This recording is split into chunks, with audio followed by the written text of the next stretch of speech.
ইবাদতের জন্য আল্লাহ বানাইছেন। আল্লাহ বলেন তুই আমার গোলামি কর, গোটা দুনিয়া তোর গোলামি করবে। দুনিয়া তোমার গোলাম, তুমি আল্লাহর গোলাম। তুমি টাকার পেছনে দৌড়াও কেন? টাকা তোমারে খুঁজবে, তুমি টাকা খুঁজো কেন? তুমি সম্মানের চেয়ার খুঁজো কেন? সম্মানের চেয়ার তোমারে খুঁজবে, সম্মান তোমারে খুঁজবে রে বাবা। টাকার পেছনে দৌড়াও না, আল্লাহর দেওয়া ইলমের পেছনে দৌড়াও।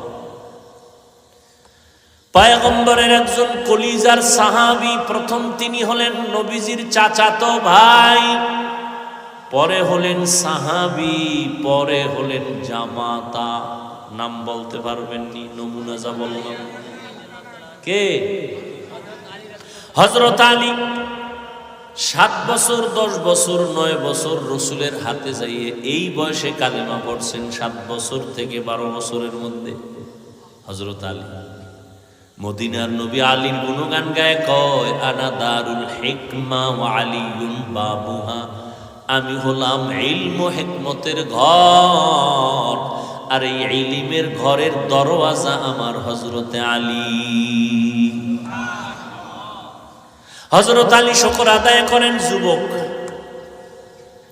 ও আল্লাহ, মানুষের সম্মানের চেয়ারে বসতে হলে 2 পুঁজির একটা লাগে। টাকা লাগে না, হয় ইলম লাগে, শিক্ষাগত যোগ্যতা লাগে। মানুষ শিক্ষিত মানুষের সম্মান করে টাকা না থাকলেও, আর শিক্ষিত না কিন্তু টাকা আছে সম্মান করে। ও আল্লাহ, তুমি আমাকে টাকা দাও নাই, তুমি ইলমে দ্বীন দান করছো, কোরআন দান করছো, সম্মানের জন্য আমি অনেক খুশি। টাকা পাইয়া তো খুশি না। রাজিনা কিসমাতাল জব্বার ফিনা লানা ইলমুন ওয়ালিল আ'দাই মালু ফাইন্নাল মালা ইয়াফনি আন করিবিন ওয়া ইন্নাল ইলমা বাকিন লা ইয়াজালু। ইলমেরা ইজাজু করদান বেহিসাব, খলকেরা দাদান জবাবে বাসাওয়াব। হযরত আলী বলেন, আল্লাহ ইলম দিয়েছ, আমি খুশি। টাকা পাইয়া খুশি না, ইলম পেয়ে খুশি, কোরআন পেয়ে খুশি। আর আমরা টাকা পাইলে খুশি, ইলম পাইলে খুশি নেই। জন্য কেউ ইলমের পিছনে দৌড়ায় না। টাকা কেমনে আইবে? ডাক্তার হইলে টাকা আসবে, ইঞ্জিনিয়ার হইলে টাকা আসবে, ইংলিশে কথা বললে টাকা আসবে, কোরআন পড়লে টাকা নাই, সব ফকির। অথচ করোনার মধ্যে ইঞ্জিনিয়ার ঘুমায়, চাকরি নাই। সব ডাক্তারেরা হাত পাও ভেঙে গেছে, কোনো চাকরি নাই। ব্যবসার ব্যবসা বন্ধ, চাকরিজীবীর চাকরি বন্ধ, ফ্যাক্টরি বন্ধ, গাড়ি বন্ধ, ট্রেন বন্ধ, রাস্তা বন্ধ, দোকান বন্ধ। কিন্তু একটা কোরআনের মাদ্রাসাও বন্ধ হয় নাই। চেয়ারম্যান সব চেয়ারে বইছে কয় বছর, এরপরে পায়া উলিতে খাইয়া ফেলায়, শেষ, এটার পাওয়ার নাই। আর একজন কোরআনওয়ালা চেয়ারে বসছি, এই চেয়ারের কোনো মেয়াদ নাই। আছে? এই চেয়ারের মেয়াদ আছে? বড় হুজুর এই চেয়ারে বইলে কোন এমপি বইব এই চেয়ার? আর খবরদার, খবরদার, হুজুরের চেয়ারে বসা যাবে। এবার বুঝেন, একটা হলো মাওলার সিলেকশন, আর একটা হলো বান্দার ইলেকশন। বান্দার ইলেকশন, মাওলার সিলেকশনের সম্মান। হযরত আলী বলেন, আমি টাকা পাইয়া খুশি না, আমি কোরআনের ইলম পেয়ে খুশি। কারণ টাকায়ও সম্মান পাওয়া যায়, মেয়াদ নাই। ভয় কখন যদি ফুলের মালা দিয়ে আবার জুতার মালাও দিতে পারে। কিন্তু কোরআনের ইলমের সম্মান এত বেশি। টাকাওয়ালার টাকা আজ আছে, কাল থাকবে না। ইলমওয়ালার ইলম সিনায় ডুববে আর বিদায় হবে না। সারা দুনিয়াতে কারো ফেরাউন নামে একটা সন্তান নাই, নমরুদ নামে সন্তান নাই। কারণ অভিশপ্ত মানুষগুলোর জন্য কেউ মন কাঁদে না, কেউ তাদের পছন্দ করে না। কোরআনে যদিও তাদের নাম আছে। ও আল্লাহর বান্দারা, হযরত আলী বলেন টাকাওয়ালার টাকা আজ আছে কাল থাকবে না, ইলমওয়ালার ইলম সিনায় ডুববে কখনো বিদায় হবে না।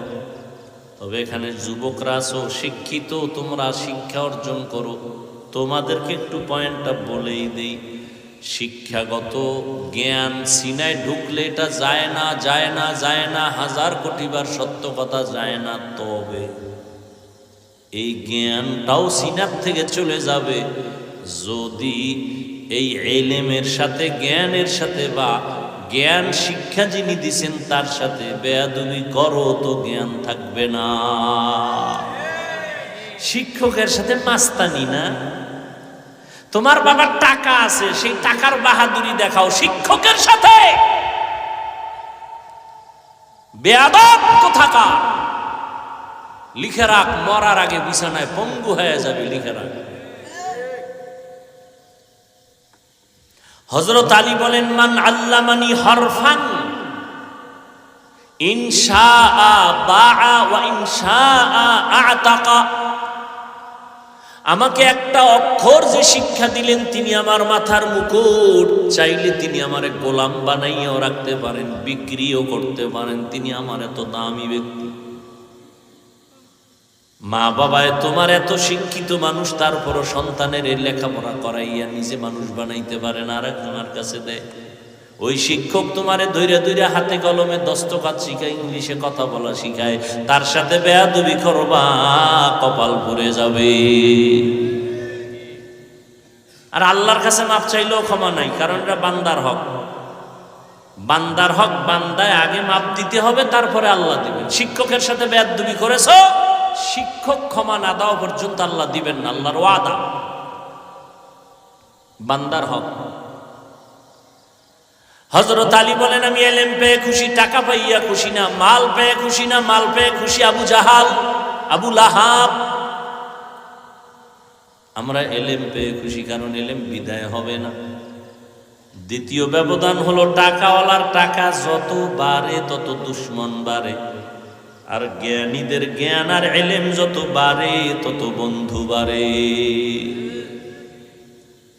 টাকাওয়ালার টাকা বাড়লে বন্ধু বাড়ে, সব দুশ্মন, চারিদিকে সব দুশ্মন, বডিগার্ড বডির উপরে ছুরি মারে। হযরত আলী বলেন ৩ নাম্বার ব্যবধান, টাকাওয়ালার যত বয়স বাড়ে তত সবার ঘৃণা বাড়ে, আর ইলমওয়ালার যত বয়স বাড়ে সবার মহব্বত বাড়ে। টাকাওয়ালা যত বুড়া হয়, বউও কয় মরে না কেন, ছেলেরাও কয় ইমাম সাহেব একটা জালালি খতম দেন তো, তাড়াতাড়ি বাবায় মরে যাক। তাহলে বাবার টাকা পয়সা দিয়ে একটু আহাব্বা সুন্নতি কৌলে রসুল মজদায়ে কানা মাই হাম কুন কবুল, हम सुरातो हम सिराते मुस्तफा दर तमामी हाले कुन इत्तिबा इत्तिबाए सुन्नते खैरुल बशर गिर लाजिम तबुया बी ऐ पेसर। इबादत হবে আল্লাহর জন্য নবীর তরিকায়, ব্যবসা করা এটা ইবাদত। আল্লাহ বলেন হাল্লাল্লাহুল বাইআ ওয়া হারামার রিবা, আমি ব্যবসাকে হালাল করেছি, সুদকে হারাম করেছি। কেন? মোবাইলওয়ালা মোবাইল বানাইছে, কেমনে চালাইলে মোবাইলটা সুস্থভাবে চলবে ক্যাটালগ দিয়ে দিছে। মানুষ আল্লাহ বানাইয়া মানুষ কিভাবে শান্তির জীবন যাপন করবে, আল্লাহ সেজন্য ক্যাটালগ দিলেন কোরআন।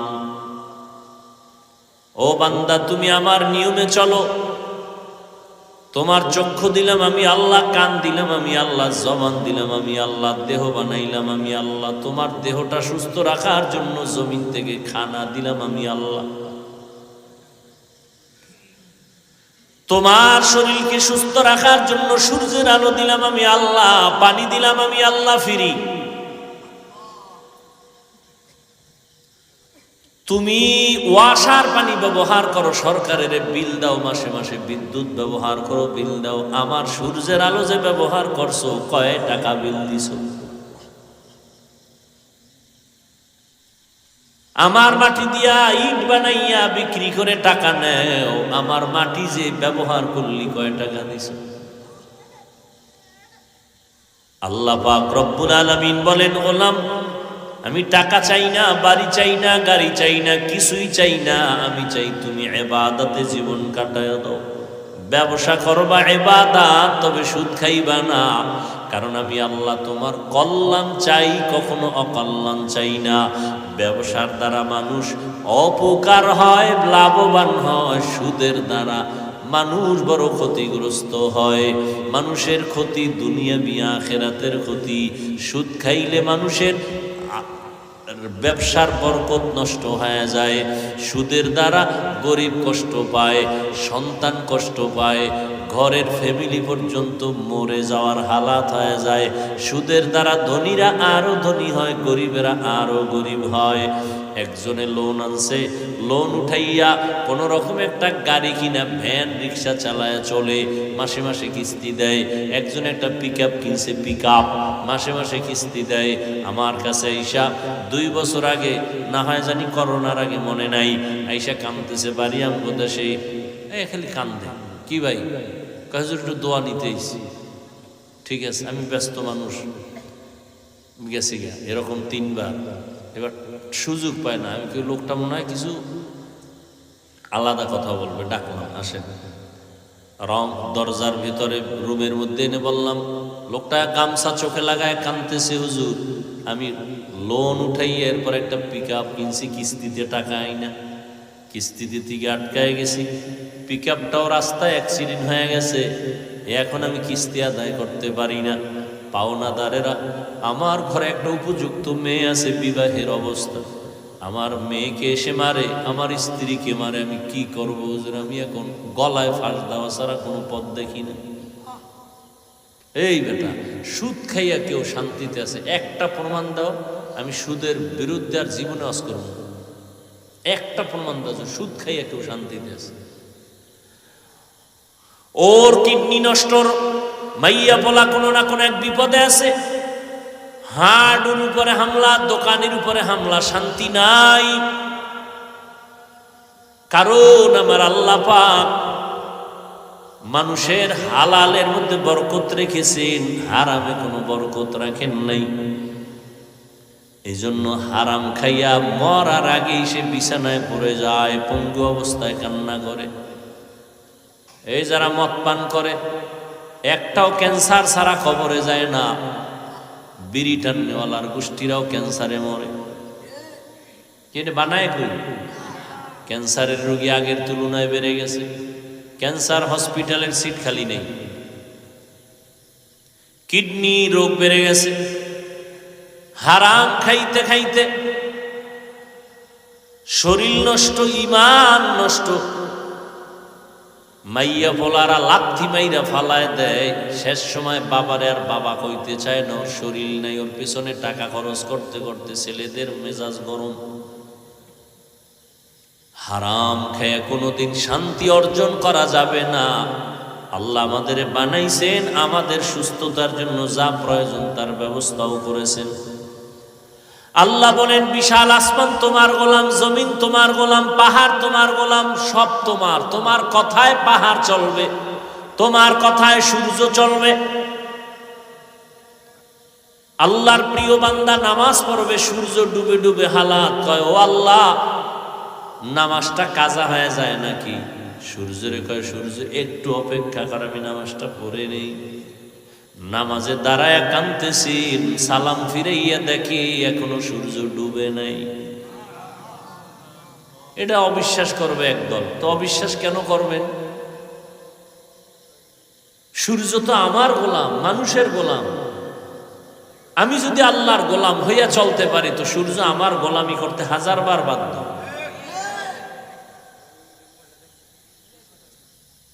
ও আল্লাহর বান্দারা, চাষাবাদ করে, গরুরে ডাইনে খোলে ডাইনে যায়। চাষি যদি গরুটাকে বলে দাঁড়াও, দাঁড়ায়।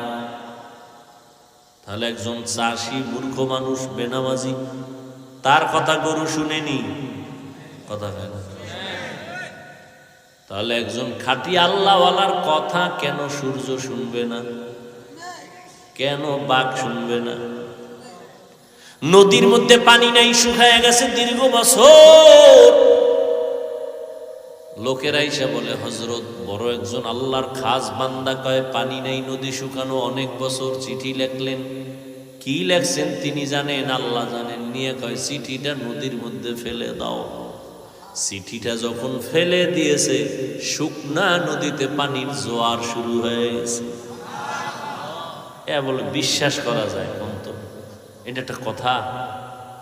দীর্ঘ বছর পানি নেই নদীতে, এটা চিঠি লেখছে, চিঠিটা ফালায় দিছে, পানি জোয়ার শুরু হয়ে গেছে, এটা একটা কথা?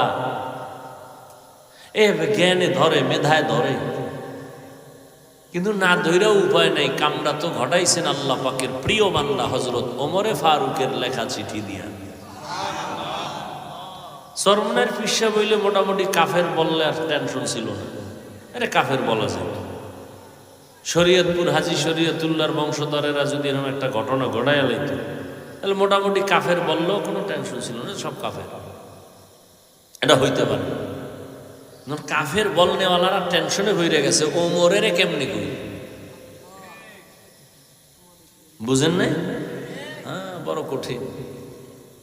বলবেন হুজুর ওমরের সাথেও কি দুশ্মনী করে হুজুরেরা? আরে 20 রাকাত তারাবি পড়ে না কেন? কয় মোহাম্মদের মানি, ওমরের মানি না। কয় মানতে গেলে 20 পড়া লাগবে।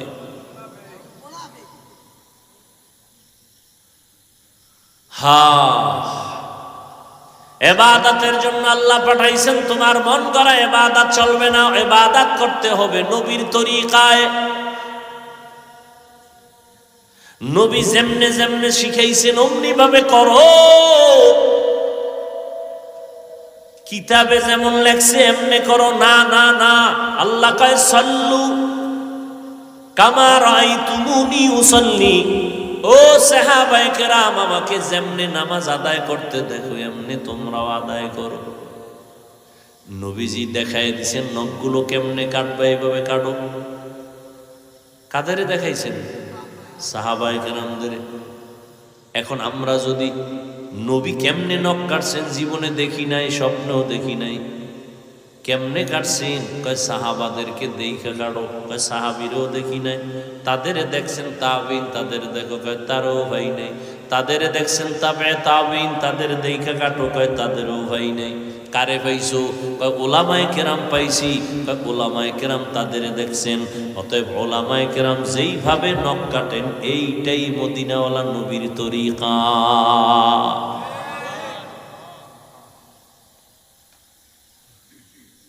রহমতের নবীর তরিকায় বাথরুমে যাও ইবাদত। কয় নবীর তরিকায় বাথরুমে কেমনে যাব? নবী কেমনে গেছেন তো দেখি না। কয় নবী দেখায় গেছেন, শিখায় গেছেন সাহাবায়ে কেরামদের। কয় সাহাবারেও দেখি নাই। কয় সাহাবায়ে কেরাম শিখায় গেছেন তাবিইনদের, তাদেরও দেখি নাই। তারা শিখাইছেন তাবে তাবিইনদের, তাদেরও দেখি নাই। বলে তারা শিখাইছেন উলামায়ে মুতাকাদ্দিমিন মুতাআখিরিন, এদেরকে শিখাইছেন, এদের দেখা দেখা করো। ওলামায়ে কেরামের লাইনে করাটাই মদিনার তরিকা।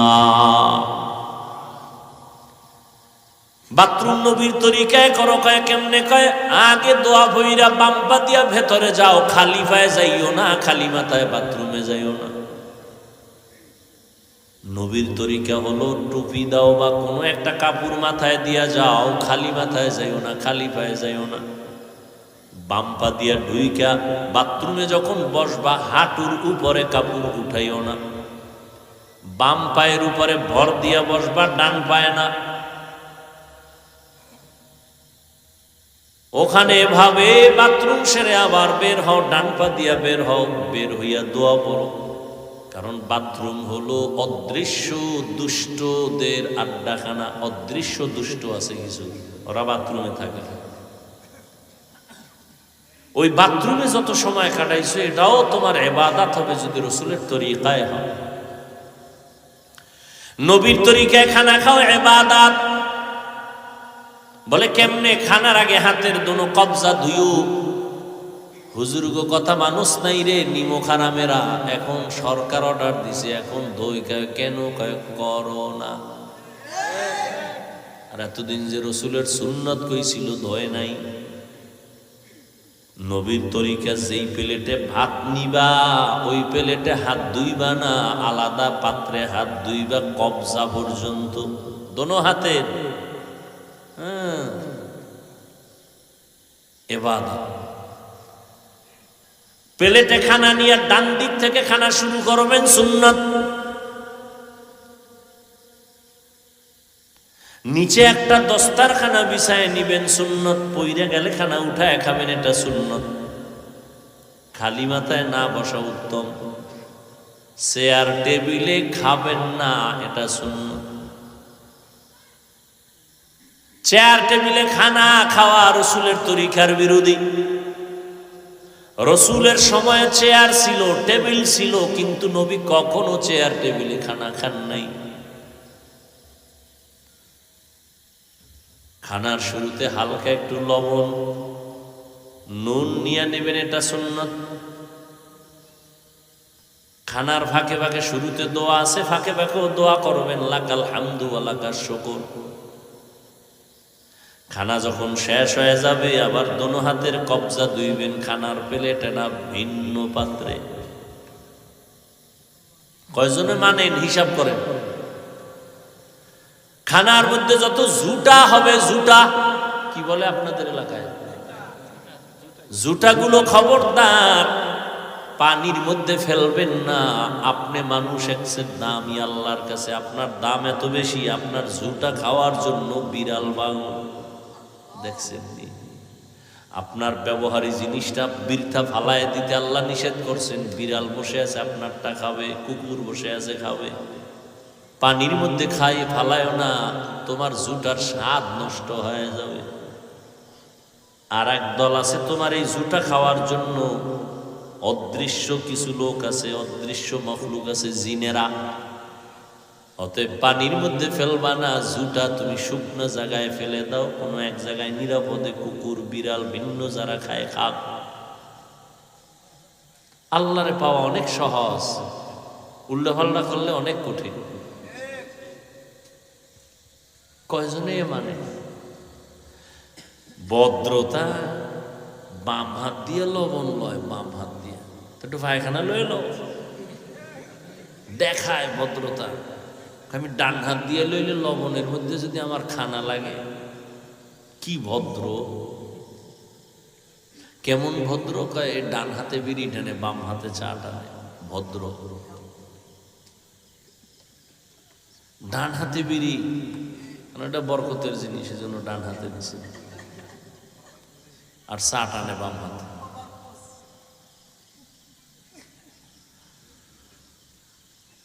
কই আমনের বাম হাতটা মানে সেকেন্ডের মাথায় দৌড় দেয়। আমগো বাম হাত তো কোনোদিন দৌড়ায় না, আমি ডান হাত দৌড়াই। তো আপনার সম্মান কত বাড়ছে আর আমগোটা কত কমছে। গরুর মতো হাঁটে আর চাটে, হাঁটে আর চাটে। গরু তো হাঁটে আর খায়, এও গরুর মতো হাঁটে আর খায়। অথচ একটা খানার মধ্যে কত ডাইনে বামের নজর পড়ে, পড়ে না? খাইয়ে কয় পেট ব্যথা করে, পেট ব্যথা করবে কে? বিসমিল্লাহ কইছো। মানুষের সামনে খাইছো, ওই বেটার খিদা 3 দিনের, হে পারে না থাবা দিয়ে নিয়ে যায়, হ্যার সামনে বইয়ে মোষ তাওয়ায় তাওয়ায় খায়। তো তোর ফেটে গজবে ধরবে না তো ধরবে কি? বদনজর বড় খারাপ জিনিস। একজন আর ফেটে জনমের ক্ষুধা, হ্যাঁ সামনে বইয়ে 3 প্লেট খাইতেছে, আমি তো মরিয়া যাইতেছে, ও তো তাকায় দেখতেছে কেমনে খায়। ও পারে না যাই হুমড়ি খায় পরে ফেলে দেবে। আর এই খাওয়া খায় বিছনা যাই হয়ে পড়ে, বাথরুমের দরজা খুলে রাখ, ওটা আটকানের আর দরকার নেই। বদনজর অ্যাকশন রিয়াকশন শুরু হয়ে গেছে। বদনজর বদনজর বদনজর, জিনেরও বদনজর লাগে। খুব সাবধান। এজন্য কোনো কিছু খাওয়ার আগে অন্তত বিসমিল্লাহ হইলেও পড়ে নেবেন। আর কারো সামনে খাইবেন, এই রাতের বেলা ঘরে যাই খাইবেন, জানালা খোলা রেখে খাইবেন। বাহির থেকে নজর আসতে পারে, বলার দায়িত্ব আমার। আপনার ফোন দিলেও তার আমি চলি না, আমি রসুলের মহব্বতে বলে গেলাম। আপনার ফোন দিতে আপনি মরেন, এতে আমার কি?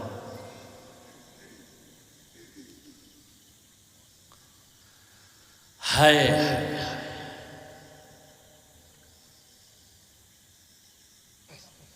ঘুমাইবেন নবীর তরিকায় ইবাদত। বলে কেমনে? কয় ওযু সহকারে ঘুমাও, ডান কাতে ঘুমাও। হে কায়েত কুইতে আর কোনো টাইম আছে? মোরা মোবাইল নিয়ে মোরা খাবাই আছে। হারাটা রাত আমরা মোনাজাত ধরে বই আর হে ধরে হইয়া সারাটা রাত মোবাইল, সারা রাত।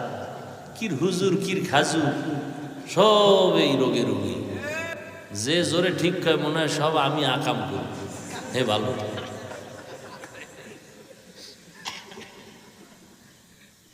হায়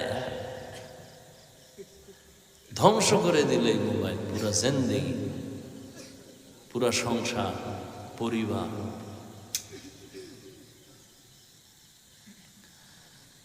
ডান কাতে ঘুমাবেন,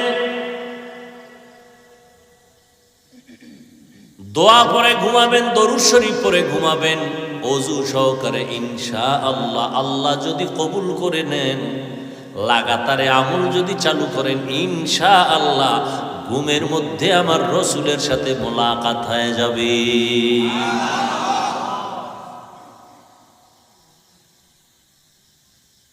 আহা, অথচ রাতের ঘুম শরীরের বড় নেয়ামত, বড় ঔষধ। মদিনার নবী বলেন, এশার নামাজ পড়ে যদি কেউ ঘুমাও, ঘুম থেকে উঠে যদি আবার ফজরের নামাজ আদায় করো, ঘুমাইয়া যেই সময় কাটাইছো এই সময়টাও নেকের পাল্লায় ওজন করা হবে।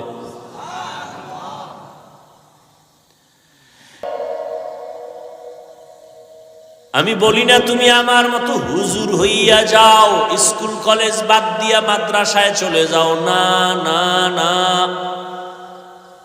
তুমি স্কুলে পড়ো, কলেজে পড়ো, চাকরি করো, ব্যবসা করো,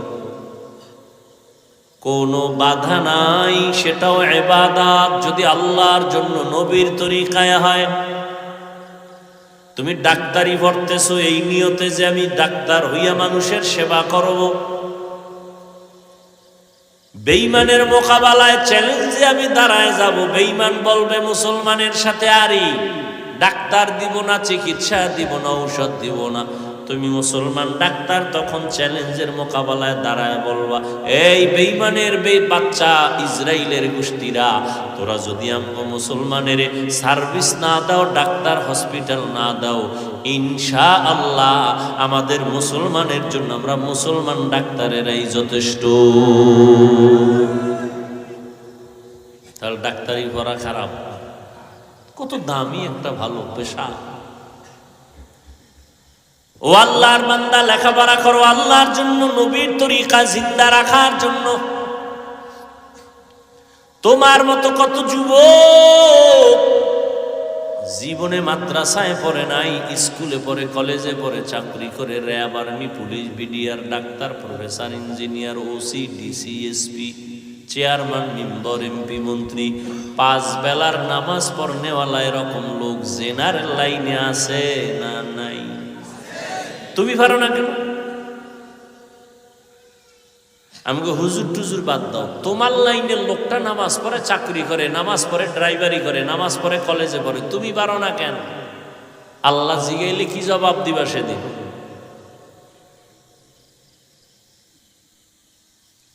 আল্লাহর কাছে কেমনে দাঁড়াইবারে বাবা? কয়দিন আর যৌবনের বাহাদুরি করবি রে যুবক? গাড়ির নিচে যুবকের লাশ, পানির নিচে যুবকের লাশ, ঘুমের বিছানায় যুবকের লাশ। এমন একটা দিন নাই যুবকের লাশের কোনো খবর নাই। যে ঈদ গেল, ঈদুল ফিতর, কত মানুষ মরে গেল একসাথে, 5 জন, 8 জন, 20 জন। আর এখন তো তোমার মরণ ফাঁদের আর এক নাম বাইক। ওইটার উপরে বইলে কি পরিমাণ যে আগুন বাড়ে, পুরা পশমের গোড়ার থেকে খালি আগুন। ওটার বইলি মানে মিটার গরম হয়েছে, ওরা আস্তে চালাইতে পারে। আর এর মধ্যে থাকে যদি আবার